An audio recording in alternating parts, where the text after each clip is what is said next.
Ayer decía el presidente que el debate había estado muy bien, que había salido muy bien. Hoy ya no tuvo la misma opinión. Algo pasó en estas 24 horas que él cambió de opinión y se quejó de las preguntas, de la narrativa, dijo, del debate presidencial, del primer debate del pasado domingo 7 de abril. ¿Qué tal? ¿Cómo está? Buenas noches, Manuel, Ricardo, Jorge Fernández Menéndez, Jorge. Manuel Herrera, Ricardo, un placer. Dos en uno esta semana, Jorge, gracias. Privilegio, Manuel, Ricardo ¿cómo Rafael, están? Querido Ricardo, Jorge, muy qué buenas bueno noches. tenerte aquí entre nosotros. A ver, el Me debate... recuerda tiempos muy buenos. Muy buenos, hace 6 años.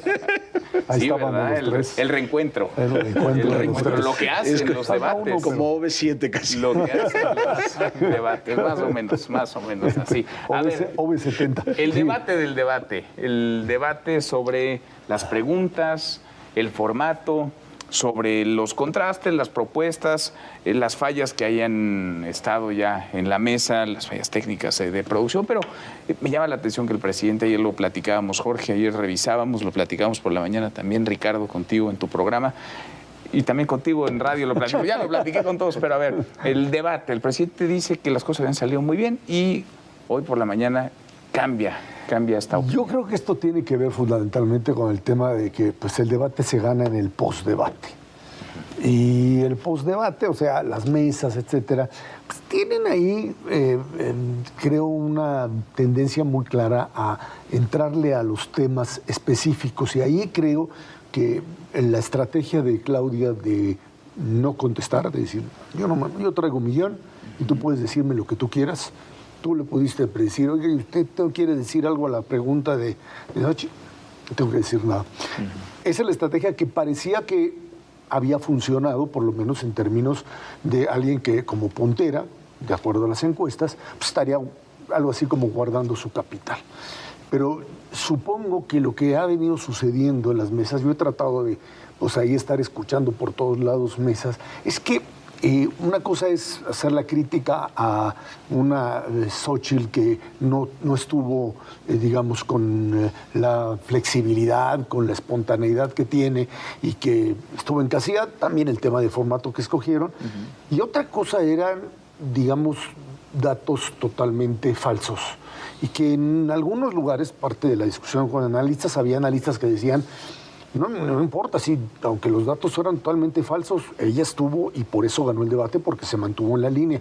Yo creo que en el momento en que empieza en el postdebate a salir esto de el tema de feminicidios, el tema del endeudamiento, el tema de las medicinas, etcétera, que es algo que, dicen, Xóchitl debió haber manejado mucho más, creo que en ese sentido pues vamos delineando un escenario un poco diferente al original. Y yo creo que en presidencia escucharon algo, porque la respuesta del presidente es, le cambiaron la narrativa o me pusieron una narrativa que no era la mía. Es la narrativa de mis adversarios. De mis adversarios, y porque las preguntas que venían precisamente de la ciudadanía son para cuestionar. Pero si te vas a 6 años antes, vas a ver que es igual. Sí.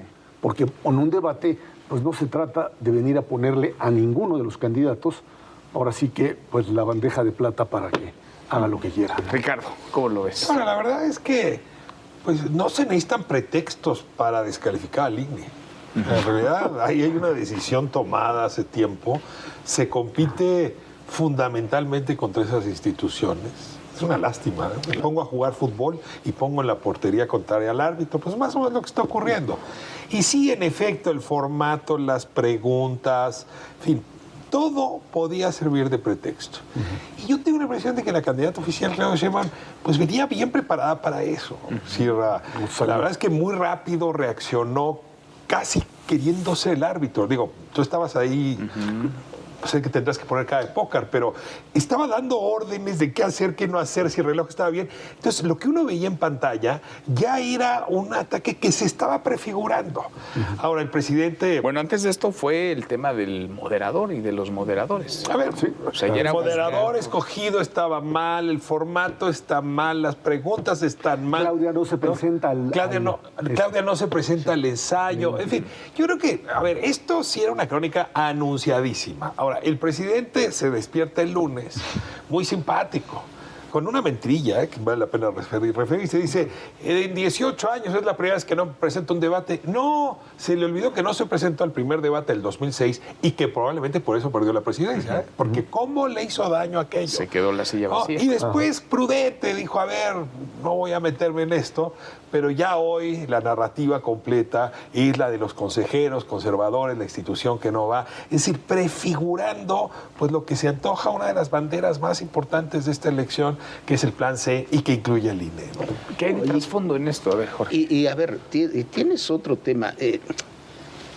La verdad, el debate terminó siendo, en términos de opinión pública, bastante intrascendente. A ver, te leí, tú decías debate intrascendente, te leí ayer hoy, lo decíamos. Lo decías ayer, pero parece que ya no es tan intrascendente. El que lo vuelve a poner estos temas en la discusión y en la mesa de debates es el presidente con sus declaraciones. Y paradójicamente obliga a volver a ponerle atención a los temas que se trataron de forma muy soslayada en el debate del domingo sobre los temas de corrupción, de feminicidios, de malos manejos, el tema de la salud, y que aquí lo dijimos, yo creo que Xóchitl los manejó muy mal, no se concentró en los principales temas. El presidente le abre una oportunidad para volver a hacerlo. Se ha especulado mucho en estos días que también es una crítica implícita a Claudia. Yo creo que es verdad, que también es una crítica implícita a Claudia de decir, de alguna manera, no me defendió como me tenía que haber defendido. O sea, defendió su gestión en la Ciudad de México, pero no metió el cuerpo por la gestión Claudia hace lo que tenía que hacer, como dice Claudia, y también estoy de acuerdo, llega bien preparada para el debate. Lo que hace es contestar lo que ella quiere, digamos, y no se mete en esas discusiones. Si Claudia se hubiera metido en las discusiones, por ejemplo, de los hijos o de los casos de corrupción, o de su familia. O de su familia, tendría que su ex esposo, hubiera sido muy doloroso para ella. Decir o pensar que no defendió esta administración, porque lo que dice el presidente hoy básicamente es: mi administración no es corrupta. Las preguntas y la narrativa del debate giraban en torno a la corrupción de esta administración. Ahora, yo creo que uno de los errores, lo dice Jorge perfectamente, yo creo que uno de los errores de Xóchitl fue que uno que creo que debe ser dejar de hacerle caso a sus asesores y empezar a actuar como ella es natural. Y a la hora que salió allí a la plaza de línea, empieza a hablar. Ya, y tú dices, esta es otra, no es la cartonada, no es la que le dijeron. Yo entiendo que tienes el formato así, pero no le eches la culpa al formato. Sí.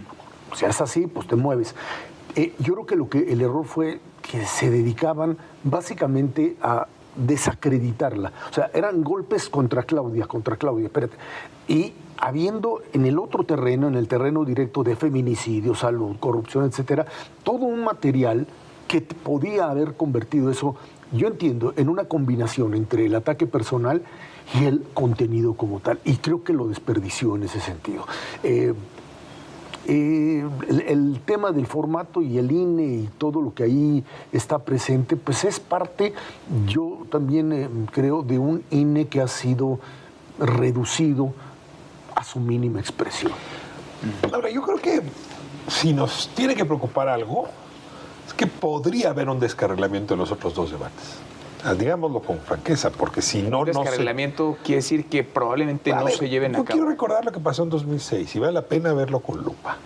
En 2006, Luis Carlos Ugalde hace todo lo posible, tocó incluso ser testigo directo de los hechos, para que López Obrador fuera el primer debate. Y López Obrador fue de la opinión que él podía salir triunfador en la elección de 2006 sin el debate. Es decir, su relación con los debates nunca ha sido muy positiva. Y sí podría estar decidiendo, no a favor de Claudia, sino para proteger su propio legado, evitar este tipo de cuestionamientos. Ahora, a esto le vamos a sumar pues dos detalles que me parecen importantes y que en efecto están dejando al INE en muy mala circunstancia. Uno es el de la producción, que sí que lo vemos ahora, pero en efecto eligieron un mal productor. Lo que ocurre ahí es una serie de decisiones desastrosas, entre ellos quitar los monitores que ya estaban puestos, en fin. Pero lo que se filtra el día de hoy, y Carla Humphrey se ha dedicado a agrandar el asunto, sí se vuelve un problema muy serio. Porque en efecto, si ahora que yo estoy hablando alguien se empieza a pasar aquí enfrente, lo más probable es que yo me distraiga, nos puede pasar a cualquiera de los que estamos en televisión. Nos pasa. Por eso se pide que no haya nadie. Que de pronto Guadalupe Tadei haya mostrado un rasgo de carácter muy delicado, protagónico, de haber sido a sentar ahí enfrente y haber estado haciendo gestos junto con los otros consejeros que pudieron haber distraído cuando, y hay que decirlo, la gente de Claudia Sheinbaum había pedido que no fueran los consejeros y que no hubiera nadie. Eso ya empieza a sonar muy mal, porque en efecto sí puede generar dudas sobre la capacidad del INE para organizar el debate.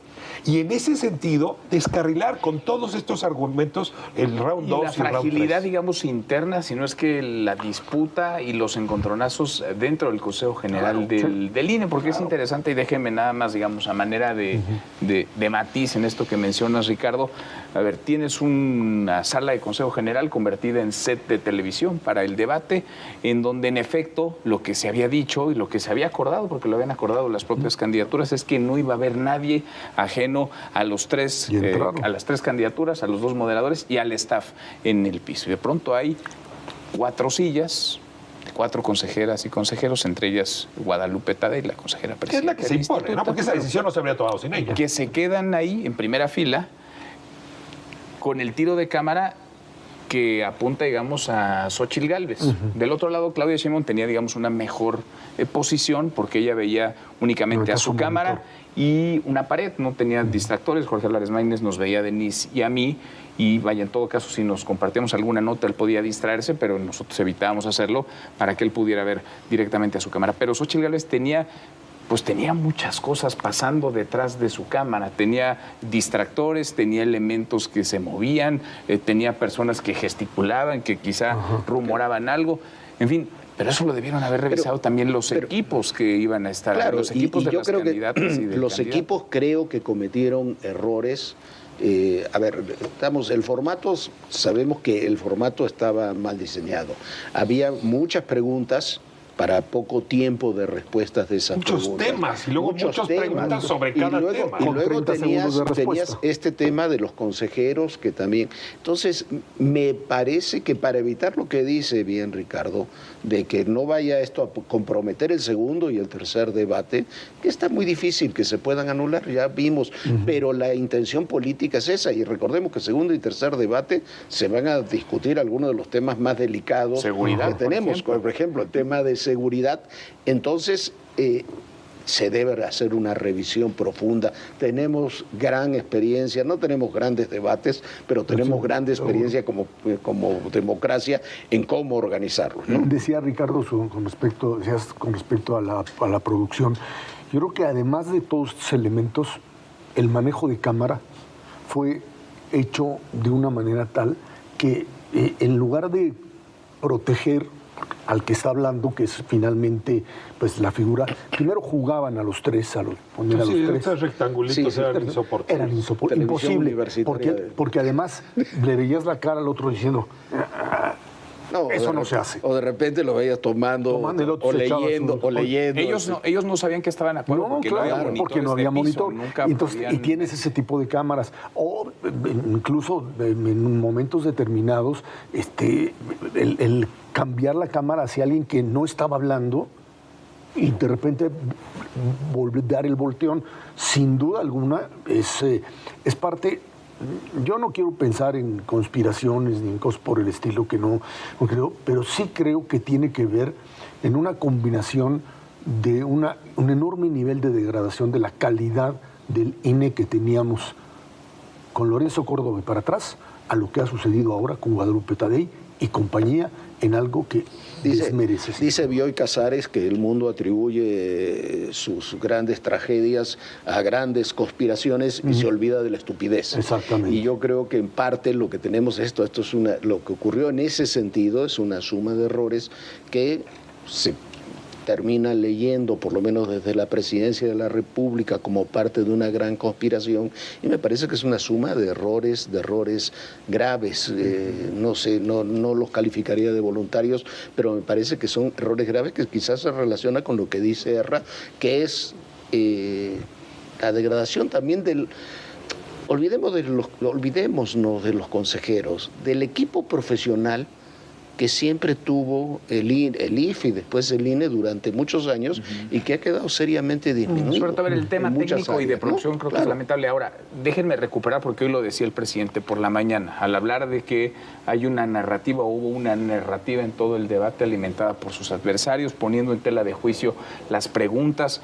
Creo que ahí sí el proceso fue transparente y se contó paso a paso. Es decir, llegaron más de 24,000 preguntas a través de redes sociales, la convocatoria fue abierta, se entregaron esas más de 24,000 preguntas, hubo, digamos, una institución seria como el ITESO que cuidó, curó esas preguntas, entregó, vamos a conocer la metodología y se transparentará, me imagino, esas 108 preguntas al Instituto Nacional Electoral y a su vez nosotros elegimos, y quiero hacer énfasis en esto, el domingo, porque hay quienes especulaban que las tuvimos muchos días antes y sí las tuvimos desde el miércoles previo, pero el domingo elegimos las 30 preguntas que íbamos a formular. Ahora, digamos, la metodología creo que se ha cuidado, los ataques también se han cuidado para que sean certeros, pero si hiciéramos abstracción por un momento, tenemos que resumir que esta elección es una suerte de referéndum.